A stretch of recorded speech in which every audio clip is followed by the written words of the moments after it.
What's up guys, my name is Ace, and today we're going to be talking about a handful of guns that I think could really use some buffs in Black Ops 6. Now in the game's current state, when it comes to weapon balance, I would actually say it's not in a bad state overall. Well, of course, there are some guns that rise to the top, and that's always going to be the case. I would say the discrepancy between the good guns and the not so good guns is generally fairly minimal, and I honestly feel like I can use just about any primary weapon and find a good amount of success with those weapons. So I don't think there needs to be any like massive overhauls to weapon balance or anything. They've got things dialed in quite nicely for most of the guns, but in saying that, I think there is some room for improvement still. And that's really what I wanted to focus on today. Now you might be wondering, why am I focusing on guns that need buffs rather than guns that need nerfs? And this is simply due to the fact that I don't think there are any guns in this game that are so far above the rest that they need a nerf. And I know what some of you are thinking, since I see comments like this all the time. What about the Ames 85 and the Jackal? I've been seeing quite a few calls for nerfs to these two guns for a while now, and I just wanted to address this quickly at the beginning because I honestly don't think these need nerfs at all. And the primary reason we're seeing complaints about these guns being too powerful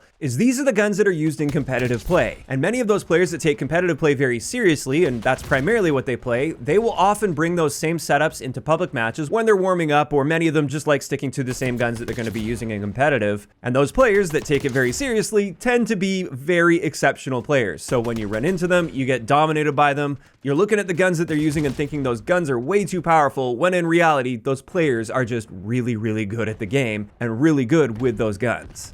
The funny thing is, if there weren't gentlemen's agreements or bans in place for competitive play, these two guns, especially in the case of the Ames 85, they wouldn't be used in competitive at all. The only reason they're used is the better guns aren't allowed to be used in competitive. So I'm not calling the Ames or the Jackal bad guns by any means. They're very good guns for sure, but they're not even the best in class, and they absolutely don't need nerfs in my opinion. But with that out of the way, now let's focus on the bottom end of things and what I feel could use some buffs. And the first one I've got on my list here is the TR2, or the FAL. This is one of those cases where the gun is technically usable. You can absolutely play with it and find some success with it. But when you put it up to the closest comparable gun, the Goblin Mark II, you find out pretty quickly that there's very little reason to ever use the TR2 over the Goblin Mark II. And let's just look at a quick comparison here. The Goblin Mark II is also a 3-shot kill. It has a faster fire rate, so a noticeably better time to kill potential. It's got better handling stats, better mobility stats, lower flinch value since it's an assault rifle, not a marksman rifle. It's got better bullet velocity, so a better hit scan range than the TR2, significantly less recoil than the TR2, so it's more accurate and easy to control. And really, the only advantages you're going to be seeing with the TR2 over the Goblin Mark II are, first up, in the maximum damage range. By default, you only need one headshot mixed in with a body shot for a 2-shot kill, whereas with the Goblin, you need the CHF barrel to achieve that. And then on top of that, our 3-shot kill range with the TR2 is a little bit better than the Goblin Mark II, but the vast majority of your gunfights are still going to be falling in that 3-shot kill range for the Goblin Mark II. So unless you're within that very specific range window of about 39.5 meters to 47 meters, the Goblin Mark II is just the clear winner here. And as a result, this is one of those cases where the TR2 is not terrible, but there needs to be more of a reason to use it over the Goblin Mark II, in my opinion. Because as of right now, there is a very clear winner here. And I do think in this case, the best thing to target would be the recoil. I think as a marksman rifle with a slower fire rate as well, we should at least be more precise with the TR2 than we can be with the Goblin Mark II.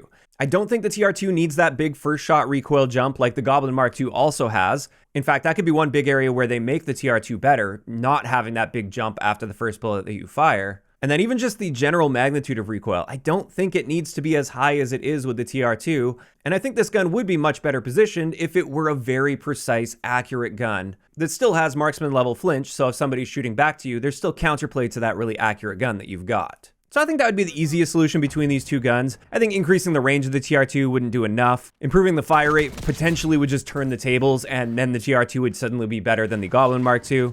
So I think recoil is the best place to target there. And that's the first gun that I'd love to see some improvements to. Next, let's get into the secondary category. There's a pistol that I really want to see some adjustments to, and this is the Strider 22. Unfortunately, this pistol just doesn't keep up with the rest. In core game modes, at least. In hardcore, this is arguably the best gun in the entire game for hardcore game modes. But in core, it's just bad, which is unfortunate because it's the highest fire rate semi-auto pistol, and I generally love high fire rate semi-auto pistols. It's usually my go-to, but in the case of the Strider 22, if we have a look at a range and time to kill comparison here, with rapid fire equipped by the way, our time to kill potential, even at point blank range, is just not good. It's 324 milliseconds, and that's assuming you can reach the fire rate cap of 500 rounds per minute, which is going to be more difficult than just holding down the trigger with a Krakova, or spamming at a lower fire rate with a 9mm PM and getting a 3-shot kill. So I did find myself quite disappointed with the Strider 22. I really thought it was going to be my go-to pistol, but it's unfortunately just not good at all. And with this one, the primary thing I want to see here is a fire rate increase.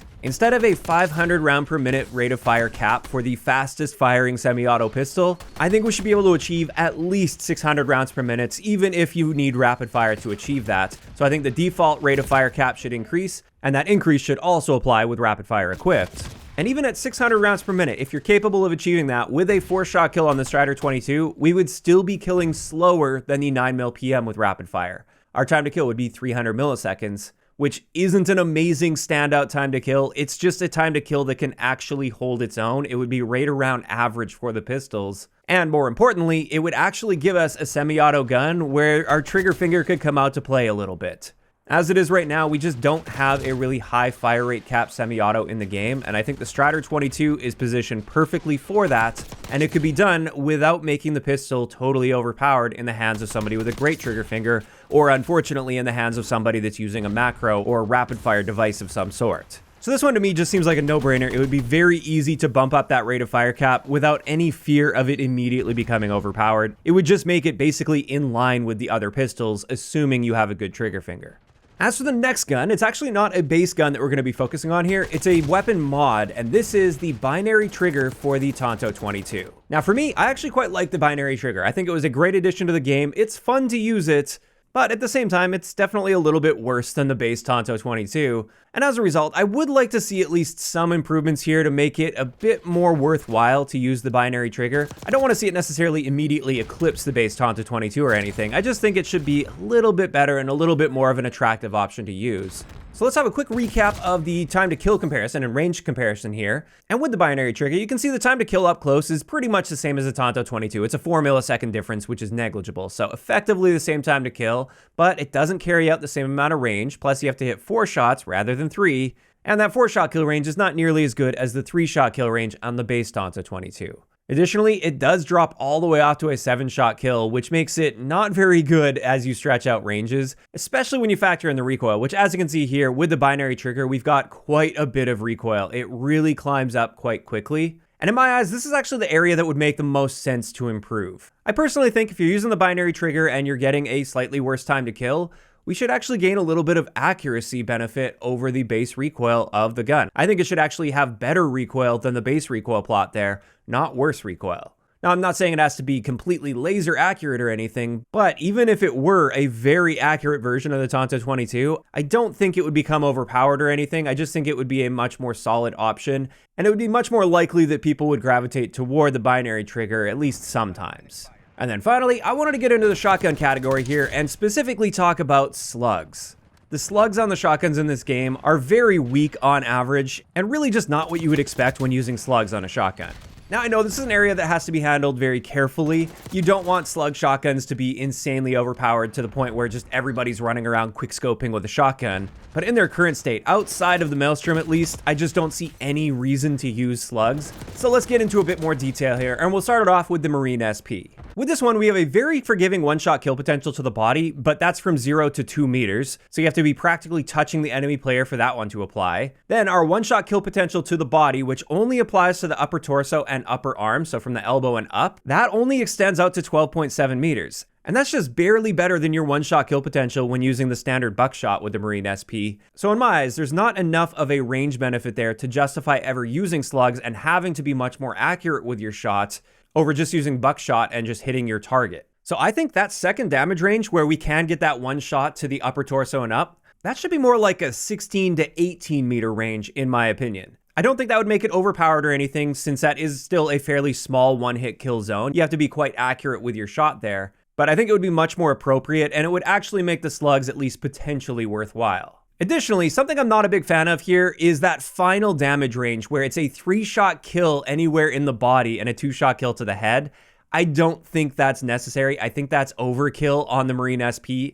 In my eyes, it should never take you more than 2 shots to the torso at least to get a kill with this, because at those ranges, we have such a slow bullet velocity that it's going to be hard enough to just hit your target even once. And then even if we do have perfect accuracy, it takes us a full second to get a second shot off with the Marine SP, whereas most guns in this game are killing in like 300 to 400 milliseconds.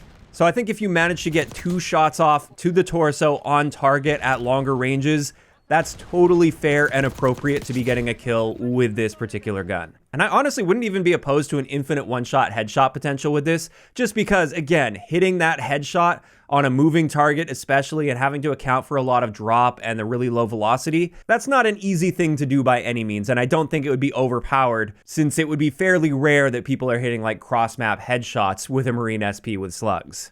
So that's the first one. Next, let's get into the ASG-89. And with this one, I'm just going to keep it simple. I honestly think the slugs are not bad in those first 3 damage ranges. My primary issue just comes with what happens beyond that. When you start to get beyond 20 meters, where we now have to hit 3 or 4 shots to the torso and up to 5 shots to kill if we're hitting lower legs for a 1276 millisecond time to kill.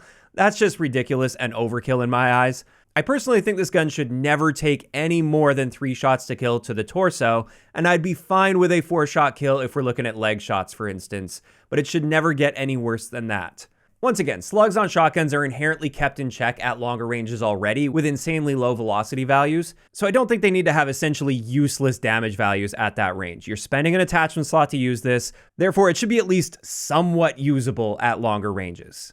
And honestly, I feel similarly when we're talking about the Maelstrom as well. Now, to be clear, I actually quite like the slugs on the Maelstrom. It's a great way to use this gun, but you really want to make sure you're trying to keep yourself within that 14-meter 2-shot kill range. And if you do that, you're actually going to be quite dominant. But we once again run into that situation where, do we really need this to be a 5-shot kill to the torso at longer ranges?